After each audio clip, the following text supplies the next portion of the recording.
ce que je vous propose, c'est je vais peut-être tenir quelques propos introductifs d'entrée de jeu. Je vais laisser la parole ensuite à Ève, Pierre-Gabriel, et c'est Johan qui terminera avec des propos, semble-t-il, amusants, plutôt qu'introductifs.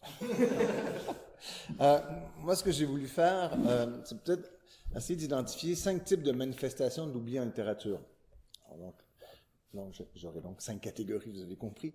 La première catégorie, c'est l'oubli comme thème, comme enjeu narratif et énonciatif. Dans le cadre de mes réflexions sur les fictions de la mémoire et de l'oubli, qui est quand même un chantier que je mène depuis le début, depuis 2010-2011, j'ai élaboré une véritable typologie des fictions tournant autour de l'oubli. Alors, j'ai des fictions, des figures de l'oubli. Alors, et chacune de mes catégories recouvre un ensemble d'œuvres en moyenne de 5 à 10 œuvres. Il y a des fictions des figures de l'oubli, des fictions du labyrinthe, des fictions de l'amnésie, des fictions de la table rase, le tabula rasa, on efface tout et on recommence. Des fictions du coma, où il est possible de raconter une histoire qui se déroule dans le coma. On ne sait pas exactement pourquoi, mais bon, ça se fait. Il y a des fictions de l'après-coup. Là, c'est une version radicale du coma, c'est-à-dire c'est la vie après la mort. Un peu comme une version du coma. Il y a des fictions de la dissolution. On commence avec un sujet et ça se termine avec plus rien. Et puis, à l'envers, il y a des fictions de la mémoire saturée. Et donc, il y a véritablement un véritable corpus autour de la mémoire, ce qui va bien quand même pour des textes littéraires, parce que le récit, c'est l'art de rendre l'absent présent, et les fictions de l'oubli, c'est comment ramener à l'absence ce qui est déjà absent. Et donc, en transitant, bien sûr, par le texte qui rend momentanément présent les subjectivité ou conscience. Alors donc voilà l'oubli comme thème, comme enjeu narratif ou énonciatif. Il y a aussi l'oubli comme structure narrative, comme structure discursive. Évidemment, les questions de fragmentation, la logique de discontinuité qu'on voit très souvent, les récits délinéarisés fonctionnent sur une logique de l'oubli plutôt que de la structuration et d'une mémoire bien constituée. Il y a bien sûr aussi des fictions labyrinthiques qui vont forcer le lecteur et la lectrice à se perdre dans les raies d'une fiction complexe. On peut penser à La Maison des Feuilles de Danielewski, roman de 2000, ou encore Perdu dans le labyrinthe de John Barth, qui est pour moi l'un des textes fondateurs de mon intérêt pour les fictions de l'oubli. On peut aussi imaginer les hypertextes de fiction qui ont commencé dès la fin, dès 90, 92, mais surtout en 94, donc avec, disons, Afternoon a Story de Michael Joyce. C'était la première fois que un dispositif comme HyperCard, là c'était StorySpace, mais c'était fondé sur HyperCard, sur l'idée de textes réunis par des liens, et bien qu'on utilisait cette structure-là pour raconter quelque chose, donc évidemment on se perdait. L'idée était bien sûr de se perdre dans ces fictions. D'ailleurs, pour Afternoon a Story, l'explication de l'hyperfiction, c'était vous commencez là où vous voulez, mais vous arrêtez quand vous avez décidé que vous arrêtez, parce que il n'y a pas nécessairement de fin à l'hyperfiction. Donc ça, c'est la deuxième catégorie, donc l'oubli comme structure narrative et discursive. La troisième, c'est l'oubli comme logique culturelle. On peut bien sûr penser à la censure. Pensez au Québec, on a longtemps eu cette idée d'un index, donc des livres qui étaient mis à l'index et donc par conséquent oubliés par la culture officielle. On peut aussi penser d'une façon encore plus violente aux autodafés, donc aux destructions de livres et de bibliothèques. Je peux renvoyer à l'essai de Fernando Baez, Histoire universelle de la destruction des livres, où, et je vais le citer rapidement, où il dit que le livre, quand il est détruit, n'est pas détruit en tant qu'objet physique, mais en tant que lien mémoriel, c'est-à-dire comme l'un des axes de l'identité d'un homme ou d'une communauté. Il n'y a pas d'identité sans mémoire, donc évidemment l'oubli implique une dissolution de l'identité. Si on ne se souvient pas de ce qu'on est, on ne sait pas qui on est. Au cours des siècles, nous avons vu que lorsqu'un groupe ou une nation tente de soumettre un autre groupe ou une autre nation, la première chose qu'il fait est d'essayer d'effacer des traces de sa mémoire pour reconfigurer son identité. Donc, on efface les livres, on brûle les bibliothèques, on fait de beaux foyers, comme on a vu notamment au cours de la Deuxième Guerre mondiale. Donc ça, c'est l'oubli comme logique culturelle. On efface culturellement la présence des livres. La quatrième catégorie, c'est l'oubli comme conséquence du passage du temps. On l'oublie simplement comme effet historique. Quel pourcentage de livres est retenu après 50 ans, après 100 ans? Pensons juste à Conan Doyle, par exemple, les aventures de Sherlock Holmes, écrites à la fin du 19e, début du 20e. C'est les seuls romans policiers de la fin du 19e qu'on lit fréquemment maintenant. Les autres sont complètement oubliés. Pourtant, il y avait une production extraordinairement importante, mais qui a été simplement complètement oubliée. Maintenant, on ne retient que Doyle. Donc, Sherlock Holmes. Bon, voilà, en fait, un effet, donc, l'oubli comme conséquence du passage du temps. Le troisième, pas le troisième, au contraire, c'est un autre impair, là, mais l'oubli, ma cinquième catégorie, c'est l'oubli comme modèle économique de l'édition littéraire. Alors, s'il y a un tabou qu'on connaît en littérature, c'est bien celle du pilonnage de livres. Et j'ai le goût de vous dire que le pilon est la ligne brisée de la chaîne du livre. C'est par ça qu'on coupe la chaîne. L'inscription en creux d'une défaillance, celle de ne pouvoir répondre strictement à une logique du marché. Alors, on évalue à peu près autour de 25 ou 40% de la production de livres qui passe au pilon chaque année. Alors, ça finit par être totalement des chiffres incroyables. Disons au Québec, là, en disant 500, c'est juste faire un chiffron parce qu'on publie plus que 500 livres par année, mais prenons le 500. Chaque livre publié à 1000 exemplaires. On a donc une production de 500 000 bouquins. À la fin de l'année, 200 000 de ces 500 000 bouquins seront passés au pilon. On ne verront jamais un lecteur, ou un lecteur ne les verra jamais. Et donc, le pilon devient cet espace incroyable où la littérature, littéralement, s'oublie, s'enfonce dans un abîme sans fin, ou dans ce cas-ci, en fait, une machine qui consiste à découper, à déchiqueter le papier. Évidemment, le papier devient une pâte qui elle-même permettra de refaire des livres, refaire d'autres produits de papier. Et comme ça, le cycle peut fonctionner tout seul d'un livre qui n'est jamais lu, qui est pilonné, qui est retransformé en papier, qui redevient un livre qui n'est jamais lu. Bon, vous voyez comment l'oubli devient une spirale tout à fait, non pas centrifuge en ce cas-ci, mais centripète, c'est-à-dire s'en allant vers le cœur même, en fait, d'une pratique. Alors voilà les 5 catégories avec lesquelles j'avais le goût d'ouvrir cette petite table ronde sur la présence de l'oubli ou l'oubli au cœur même des pratiques littéraires. Et donc maintenant, je vais laisser la parole à Ève. Donc, dans un autre ordre d'idée, moi, en fait, ce que je vous présente aujourd'hui, c'est vraiment ma piste de réflexion qui est à la base de mon mémoire qui porte sur Joyce Mansour, donc figure oubliée du surréalisme. Donc, vous allez voir, c'est très court, c'est très en surface, mais c'est peut-être mieux pour vous. Donc, le mouvement surréaliste a réussi à s'imposer dans les études littéraires par son esthétique avant-gardiste, ses jeux sur la forme et ses revendications sociales. Bien que ses membres se sont prononcés en faveur d'une émancipation de la femme et ont prôné sa place importante dans le domaine des arts, très peu de femmes surréalistes ont passé à l'histoire. Au cours des dernières années, entre autres grâce aux Gender Studies, certaines autrices comme Claude Cahun ont regagné leur légitimité. Mais Joyce Mansour est l'une de celles qui, malheureusement, n'a pas encore eu cette chance. Suivant la publication de son premier recueil de poésie, Cri, en 1953, elle quitte le Caire pour s'établir à Paris où elle tisse rapidement des liens avec les membres du mouvement, principalement avec le père du surréalisme, André Breton. Donc, à la lecture de ses œuvres, il est difficile de nier son désir commun avec les surréalistes de démanteler les normes sociales et littéraires en place à son époque. En explorant les thèmes difficiles comme la violence, la mort et la sexualité, Joyce Mansour fait violence au discours traditionnel concernant les relations intimes, le rapport de pouvoir homme-femme et crée une esthétique littéraire transgressive, revendicatrice et singulière.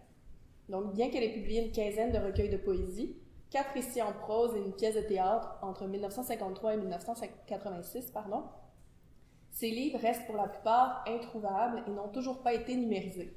Il faut toutefois préciser qu'en 1991, grâce au travail de Pierre Alensky et Hubert Nissen, les œuvres complètes de Mansour ont été réunies en un même livre chez Actes Sud et qu'elles ont été publiées à nouveau en 2014 dans une réédition enrichie par les éditions Michel Demeule.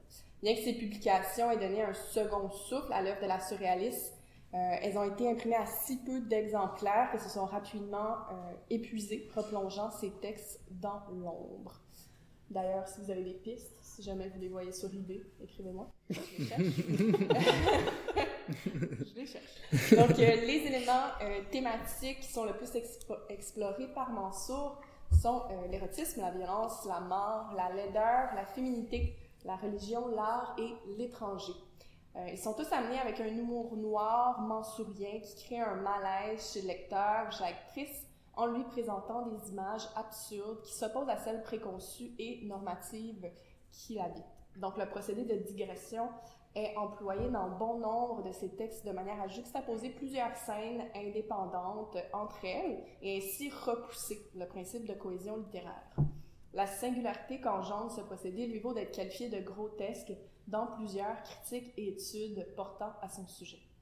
Donc, pour les surréalistes, les conventions littéraires traditionnelles ont un caractère risible et imposent des limitations à l'imaginaire. Donc, l'autrice met l'esthétique et la morale de côté pour mettre sur papier des histoires choquantes, crues et morbides. Dans toutes ses œuvres, sans exception, elle met en avant l'érotisme, la sexualité, la mort et la violence en les liant sous un grand thème de manière surprenante et inconfortable pour son lectorat. Bien que les surréalismes revendiquent une libération de l'érotisme et de la sexualité, ses membres masculins ont des idées et des conceptions traditionnelles, pour ne pas dire normatives, à l'égard de ces sujets. Donc, dans Surréalisme et sexualité, Xavier Gauthier accorde un chapitre entier à la perversion et sans grande surprise, Joyce Mansour est l'artiste la plus citée. Donc, onanisme, zoophilie, nécrophilie, fétichisme, sadomasochisme, l'œuvre de l'écrivaine explore tout ce qui est considéré comme inadmissible. Tout comme je l'ai fait, Gauthier a lu les retranscriptions du dossier Recherche sur la sexualité, apparaissant dans la revue La Révolution surréaliste, et reproche aux hommes de feindre leurs revendications pour une libération sexuelle et une libération de la femme. Donc, très peu d'entre eux s'intéressent à la question de la sexualité dans leurs œuvres et tous mettent de l'avant une représentation stéréotypée de la femme et l'importance de l'amour et du couple hétérosexuel. Donc, du côté de Mansour, l'érotisme échappe littéralement aux adjectifs, aux définitions réductrices. Il se veut provoquant et provoque l'hésitation. Donc, ce rapport particulier, érotisme, sexualité, violence, mort, en fait réellement la reine du scandale et de la revendication dans le mouvement surréalisme. Donc, dans les femmes artistes dans les avant-gardes, Marie-Jo Barnet explique que la dynamique d'émancipation des femmes dès les années 20 coïncide avec une rupture des règles académiques qui aboutit paradoxalement à une marginalisation des femmes d'avant-garde, ou plus exactement au renforcement du couple hétérosexuel, puis du mariage comme vecteur d'intégration des femmes dans le milieu artistique. Donc cela est particulièrement vrai au sein du mouvement surréaliste où la très grande majorité des femmes membres du surréalisme sont des conjointes en fait des membres masculins. Donc le couple d'artistes devient une unité de production où l'homme se voit toujours placé au premier plan. Ainsi, on va parler de Man Ray et pas de Lee Miller, de Paul Éluard et pas de Nush Éluard, de Picasso et pas de Dora Maar, d'André Breton et pas d'Elisa Breton, pour ne mentionner que quelques-uns des couples ayant marqué le surréalisme. Donc malheureusement, les carrières se font toujours par le biais des hommes. Il est quasi impossible pour une femme qui n'est pas en union avec un artiste, qui est célibataire ou non hétérosexuel, d'être reconnue comme artiste. Donc, si plusieurs membres importants du mouvement surréaliste ont tout de même acclamé l'œuvre de Joyce Mansour, ils n'ont toutefois rien fait pour lui rendre la reconnaissance qu'elle méritait. Donc, les femmes sont pour le mouvement une source d'inspiration avant tout. La femme enfant, la femme perverse, la femme mère. C'est ces trois stéréotypes qu'on va retrouver principalement dans le mouvement surréaliste. Donc, mais les femmes en chair et en os qui chamboulent ces visions simplistes sont intimidantes et dérangeantes pour l'ego. Donc, alors, lorsqu'une d'entre elles, en l'occurrence Joyce Mansour, écrit « Urine dans la soupe de ton mari, songe fauve d'une verge désossée, j'arracherai la cuvette de ta bouche menteuse » ou encore « J'aime ton corset qui soutient un corps tremblant, tes raies de tes seins ballants, ton air affamé, tout ceci me venge enfin, des hommes qui n'ont pas voulu de moi. » Il est difficile pour les hommes surréalistes de nier qu'elle surpasse les visées du mouvement par son esthétique et son contenu transgressif. Or, la mettre au premier plan serait admettre qu'ils sont encore quelque part derrière leur dite révolution. Donc, ce qui fait en sorte que des autrices de grand talent comme Joyce Mansour sont réduites à la position de mineresses, bien qu'elles aient connu une reconnaissance symbolique au sein du mouvement. Donc, Mansour n'a pas connu la consécration et n'a pas été lue par un plus large public. Donc, elle a été écartée des études littéraires, des critiques et de lecteurs, lectrices potentiels en raison des propos libertins jugés inappropriés pour son genre. Voilà. Merci. Ben oui, je vais prendre le relais après Elle va parler d'une autrice en particulier, moi je vais plutôt parler d'un métier en particulier du domaine de la chaîne du livre ou de la littérature. Et pour le présenter, en fait, je vais citer le dernier ouvrage de Laurie Saint-Martin, un bien nécessaire. Donc je cite: « Nous sommes tous, face aux multiples langues du monde, des ignorants qui tiennent le livre à l'envers.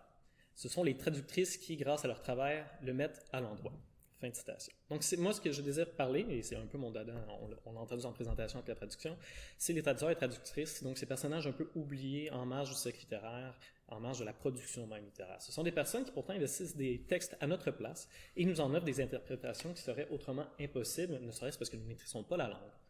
Une personne, donc, vient s'interposer comme une sorte d'interface entre nous et le texte d'origine, qui leur rend disponible en quelque sorte dans ses propres mots. Je vais citer à nouveau Laurie Saint-Martin, puisqu'il y a un autre passage dans son récent bouquin que j'aimais bien et qui synthétise très bien le rapport que le traducteur littéraire a pas mal avec le milieu littéraire. Donc, je cite: « Si vous avez déjà aimé d'amour une œuvre écrite dans une langue que vous ne maîtrisez pas, vous savez l'ampleur du cadeau que nous font les traductrices. Et pourtant, l'ingratitude, la non-reconnaissance à leur égard sont presque la règle. » Fin de citation. Cette ingratitude, donc, les traducteurs et les traductrices littéraires la vivent au quotidien. C'est toutes ces fois où le nom est omis sur le livre, sur le bandeau promotionnel ou dans les fiches techniques. Sauf lorsque la traduction a été effectuée par un auteur, donc quelqu'un qui a déjà écrit, et là, à ce moment-là, la renommée de l'auteur va primer sur la renommée du traducteur. Dans The Translator's Invisibility, paru en 1994 et désormais célèbre en traductologie, Lawrence Venuti décrit donc la situation du traducteur à partir du terme d'invisibilité. S'il parle certes de culture anglo-américaine dans son œuvre, on peut facilement l'adapter à des cultures nord-américaines, sinon occidentales. La situation des traducteurs et traductrices est invisible, d'une part parce que leur rôle, leur travail disparaît derrière la manipulation de la langue cible, langue cible pour le texte qui est traduit, et d'autre part, les œuvres traduites ont tendance à se glisser au sein des œuvres écrites directement en français, notamment on ne fait pas la distinction dans les librairies, des œuvres traduites en français et des œuvres publiées en français, c'est souvent dans le même melting pot. On peut utiliser un bon anglicisme. Donc, il s'agit d'une double situation d'invisibilité qui pousse les traducteurs complètement à la marge du milieu éditorial et donc littéraire et de la pensée. J'aimerais, à ce titre, reprendre ce terme d'invisibilité donc de Venuti pour parler justement du traducteur d'aujourd'hui qui est toujours invisible malgré la trentaine d'années de travaux qui ont été menés pour essayer de redorer un peu son image. On a encore en tête l'adage italien traduttore traditore, donc pour le traducteur se traite. Leur présence des traducteurs demeure en filigrane, mais on peut les repérer malgré tout dans les textes comme une forme d'apparition fantomatique un peu, lorsqu'il va y avoir une erreur de traduction, on va la sentir dans le texte. On va se dire, ceci n'est pas original, ceci n'est pas authentique. On confirmera rapidement, on va ouvrir le livre, ah oui, bon, c'est bon, il y a une traduction, mais on ne se souviendra pas du nom de la personne ou quoi que ce soit, on va toujours se concentrer sur le nom de l'auteur. C'est ainsi que la culture du livre contemporaine, elle est faite. Comme se questionne Barbara Cassin, si les traducteurs et traductrices ne sont pas des écrivains et écrivaines, ce sont des traducteurs et traductrices, peut-on au moins les considérer comme des auteurs, et non pas comme des écrivains? La question se pose.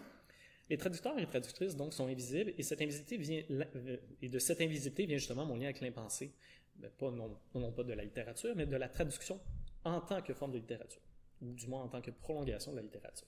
La traduction est une force motrice de la littérature contemporaine. La pratique, elle, est invisible, rarement pensée. Ce sont les traducteurs qui sont jetés à l'oubli bien souvent. Pourtant, Yale manie les langues de la littérature. Yale, on se fait un travail fastidieux de restituer le sens, celui de procéder à la resémiotisation d'une œuvre littéraire, donc de réseaux infiniment complexes de sens, de relations, d'intertextes. Il faut tout revoir. Traduire un texte littéraire, nous dit Antoine Berman, c'est d'accepter l'étrangeté de l'autre, mais aussi, sinon tout autant, le reconnaître en soi. La traduction, nous dit-il, révèle des versants inconnus des œuvres. Donc, une prolongation là-dedans. Ces versants inconnus sont cristallisés par la traduction et ils sont figés dans le temps. C'est tout l'avantage de la traduction de pouvoir voir comment une œuvre a été interprétée dans une culture donnée et qu'une œuvre doit nécessairement être traduite constamment pour justement avoir de nouvelles interprétations possibles, contrairement à une œuvre qui n'est pas traduite ou qu'on va juste travailler le texte directement. Reléguer les traducteurs et traductrices en marge de la littérature a pour conséquence d'oublier qu'une traduction évolue elle aussi, de siècle en siècle surtout. Et que c'est un travail sur la littérature et dans la littérature. De nouvelles versions voient constamment les jours et chacune d'entre elles participe, comme l'original, à constituer l'univers des possibilités du texte. En ce sens, je rejoins un peu la sémioticienne Susan Petrilli dans un article qu'elle a publié il y a quelques années sur le fait que le texte traduit est un objet paradoxal. Tout autant en fait pour elle que le texte lu, puisque du moment qu'il est interprété, le texte se multiplie. Je cite, « Le texte à l'origine est un. et ne peut être multiple en ce que ces multiples seraient contradictoirement similaires et différents à la fois. Par multiple, elle entend nos propres interprétations qu'on peut avoir du texte. Donc le fait que du moment que je lis le texte n'est plus le texte, il y a mon interprétation du texte et il y a le texte. Je poursuis. Mais en même temps, par sa seule existence, le texte devient double, et de double à triple, et ainsi de suite jusqu'à l'infini. Le texte est lui-même une métampsychose infinie. Fin de citation. Par métampsychose, Petrilli entend que le texte, le livre, en fait, tout ce qui peut être littéraire, ça peut être du texte numérique, par médiathèque, quoi que ce soit, qui a une composante littéraire, ou je dirais même un cahier d'entretien de laveuse pour à la rigueur faire le travail. Donc, la traduction, c'est oui une pratique qui est figée dans le temps, mais c'est une pratique qui évolue dans le temps. Plus encore, la traduction actualise la littérature et permet un peu de dépoussiérer celle-ci, parce que par la traduction, par justement ces traducteurs et traductrices qui vont chercher des œuvres, parfois en marge, parfois inconnues, on arrive justement à raviver un peu l'intérêt de genre, et c'est quand même courant que des auteurs et autrices sont découverts par la traduction et non par le texte d'origine lui-même, parce qu'il a tout simplement passé entre les mailles du filet. Comme on va pouvoir en discuter d'ailleurs avec toi un peu, de livres qui passent. Merci, Pierre-Gabriel. Donc, Johan, à toi. Parfait. Donc, c'est avec un plaisir à peine dissimulé que j'ai tiré des oubliettes le livre-jeu, un livre dont vous êtes l'intellectuel, de Michel Biron et Pierre Popovic. Nul besoin de rappeler, je présume, que Biron et Popovic sont professeurs titulaires, sinon émérites, l'un à l'Université McGill et l'autre à l'Université de Montréal, respectivement, et que tous deux sont spécialisés en histoire de la littérature et en sociocritique. Tel que le laisse entendre aisément le titre de l'ouvrage, il s'inspire du genre populaire du livre dont vous êtes le héros. Toutefois, le but n'est pas ici de devenir un héros, mais bien de devenir un intellectuel proéminent, et plus précisément d'obtenir l'un des 7 postes réservés à la France au Collège d'Europe. Première curiosité du texte, il ne se déroule pas en contexte québécois, mais bien à Paris, entre les années 1960 et 1998, bien sûr. Bien évidemment, le point pivot de l'aventure se situe autour du chapitre 68, en d'autres mots, des événements de mai 68. L'aspect tant humoristique savant de l'ouvrage doit déjà se profiler à l'horizon, c'est-à-dire qu'il constitue autant un important ratissage de l'histoire des idées en France que d'une fictionnalisation ludique de celle-ci. Et sur cette note, c'est sur cette note que le parcours est lancé, je cite. « Vous avez 20 ans en 1960 et vous devez choisir un directeur de conscience. Choisissez-vous Raymond Picard ou Roland Barthes. Si vous avez opté pour le premier, passez à la deuxième étape. Si vous avez choisi le second, passez à la troisième étape. Si vous êtes du genre ni oui ni non, et que vous êtes du style à occuper par principe la position du tiers exclu, si, de surcroît, et comme il convient au héros que vous voulez être, vous êtes à l'affût d'un petit ou d'un grand saut épistémologique, un certain Bourdieu, revenu des pays dangereux, vous attend à l'étape 5. Le jeu, que je n'ai toujours pas réussi, d'ailleurs, après 5-6 essais, mène le wannabe intellectuel, enfin le joueur, au travers de périples synthétisés en 9 voies. Synthèse rangée en annexe sous l'intitulé « Suggestion de parcours à ne lire qu'en cas de détresse profonde ».